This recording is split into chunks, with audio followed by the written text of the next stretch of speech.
I'm Mary McGowan, CEO of WomenHeart, the National Coalition for Women with Heart Disease.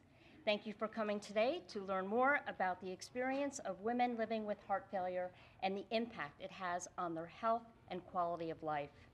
WomenHeart, the nation's only patient-centered organization serving the 43 million American women living with or at risk of heart disease, was founded in 1999 around a kitchen table by 3 women heart attack survivors who faced many obstacles, including misdiagnoses, inadequate treatment, and social isolation. Our mission is to empower the 8 million American women living with heart disease and the 35 million American women who are at risk of heart disease. We do this by educating women on the importance of taking charge of their heart health, supporting women living with heart disease through free peer-led support throughout the nation, advocating and researching for funding and policies that meet the needs of women with heart disease.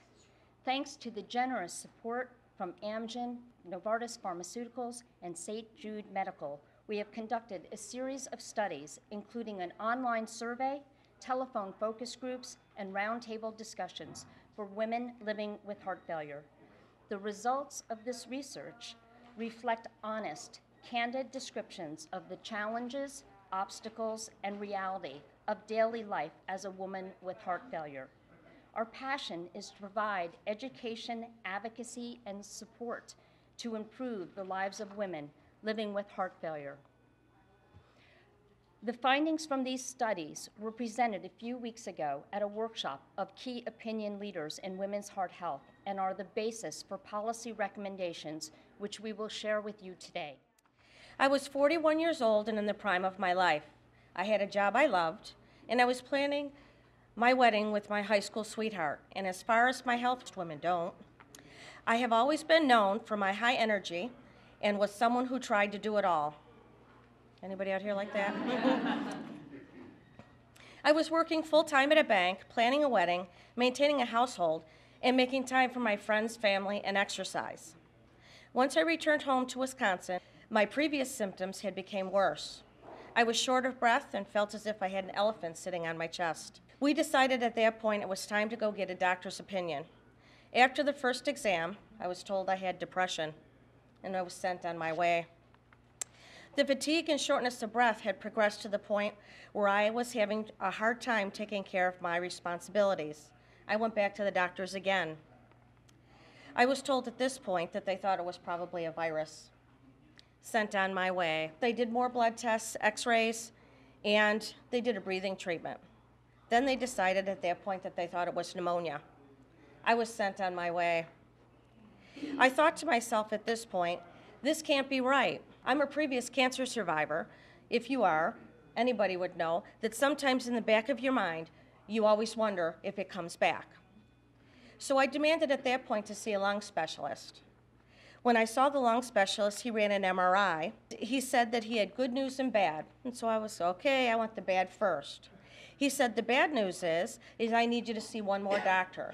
I had already seen multiple doctors at this point, and I was up to here. No one was listening. So he said the good news is I wasn't dying of cancer. I'm thinking, yippee.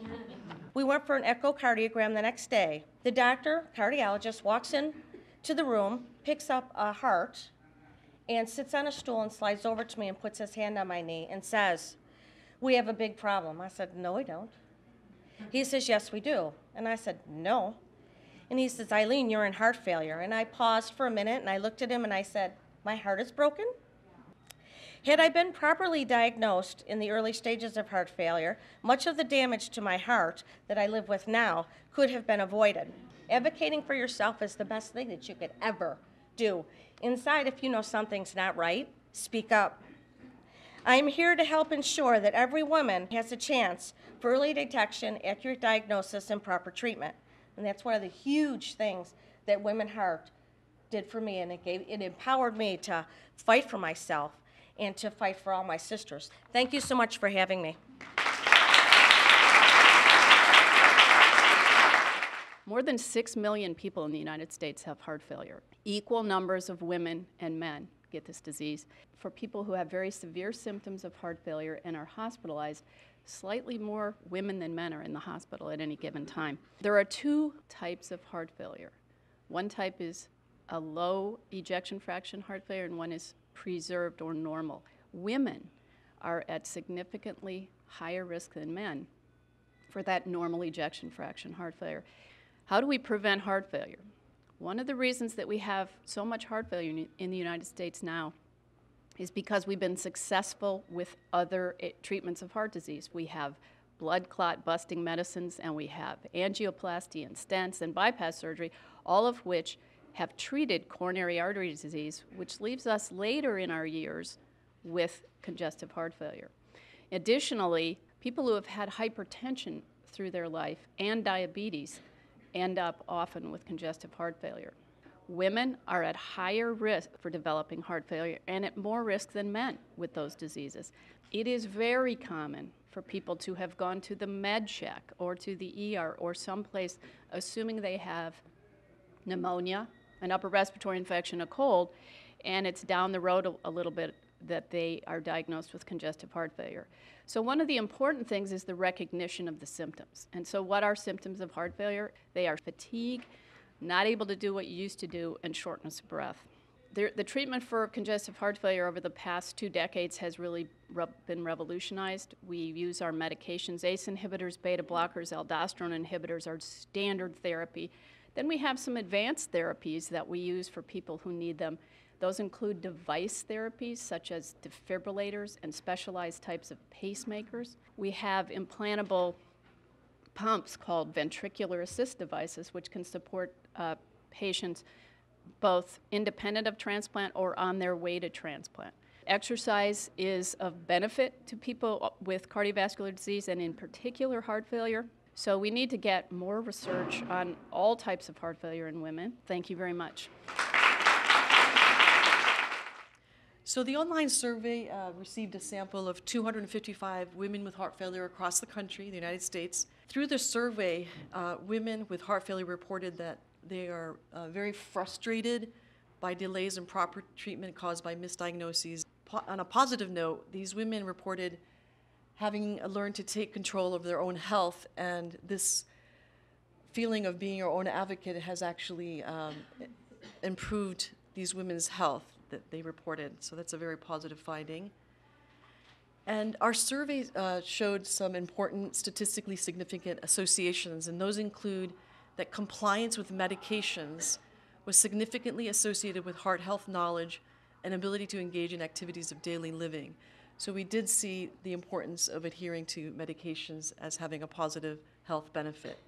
Fruit and vegetable consumption and physical activity were significantly associated with heart health knowledge and ability to engage in activities of daily living. So that's also a very positive finding to know that the education that's getting out there about the benefits of fruit and vegetable consumption and physical activity are getting out there. The research identified 3 areas for action: cardiac rehabilitation, medication adherence and care management, and patient-provider communication. WomenHeart believes that this collaborative approach among women with heart failure, advocates, providers, and insurers can garner congressional attention and result in positive action. And S488, which we're hoping to get a House sponsor soon, is going to expand the accessibility to cardiac rehab. We need to remove the cost barriers. We're talking about out-of-pocket costs. And like everything else with healthcare, there's variability. Some people pay $10. Some people are told that each session is $50. Well, $50 times 36 sessions, that's a lot of money. And we really need to work hard to educate physicians and other healthcare providers about the value of cardiac rehab. Why are we still talking about this? We have to create incentives with models of care to increase completion rates, not just refer, not just enroll, but complete. And we need to conduct research into alternative methods to traditional cardiac rehab that address some of these barriers, like transportation and responsibilities. Our research strongly indicated, as you heard, the need to improve medication adherence and care management for women living with heart failure. So we encourage Congress to support funding for first responders so that they're recognizing the symptoms. We want to work with pharmaceutical companies to see if there's a way they can develop some of the super pills like AIDS so people aren't taking 30 pills a day. And we want to fund research to evaluate the efficacy of, again, some alternative things. What about home monitoring to reduce the readmission and costs? And finally, when we're looking at communication with patients with heart failure, we start out right with research. Why is it that 75% of women have they haven't even had the chance to say no? No one's ever mentioned it. And we need to work harder to bring research to the door of people. And medical research can be what we just did, answering a survey. That's a start. We need to work with training programs to increase the communication skills. Women with heart failure, as you heard from Eileen so beautifully, you heard from our research, want to live, and they want to live well. Early diagnosis and treatment in combination with medication adherence, cardiac rehab, tailored diets, and physical activity plans, and enhanced patient-provider communication with research opportunities can improve the quality and the length of life for women with heart failure. So policies must be implemented to improve the access to affordable and accessible care, which so many women now have thanks to the Affordable Care Act. And we want to reduce barriers, and together we can work to support and optimize care for women. So thank you. So Mary's now going to introduce. Framingham Heart Study, which still remains the largest cardiac study ever done, take an aspirin a day, had no women in it. What this organization has done and what we've had to work to do is to raise awareness about issues for women. Heart disease is killing more of us every single day. And by the way, women not only are the patients, but we're also the caregivers. The recommendations that are being made here that have come out of these workshops are both important for women, but they're also important for all patients. Cardiac heart failure is a very manageable disease in many cases. Women have got to make their voices heard, from investing in research, but also just educating other women that you can't be the caregiver. You can't be the family provider. You can't get to work every day if you've got your own health issues. And that's what this organization does. It helps educate women about a whole variety of facts. And you've got to leave here and go back to your communities across this country. And you've got to organize, you've got to communicate with policymakers at both the state and federal level to talk about these issues. You've got to demand that this will bring a greater quality of life. And we have to put the issues out there front and center so that people will talk about them.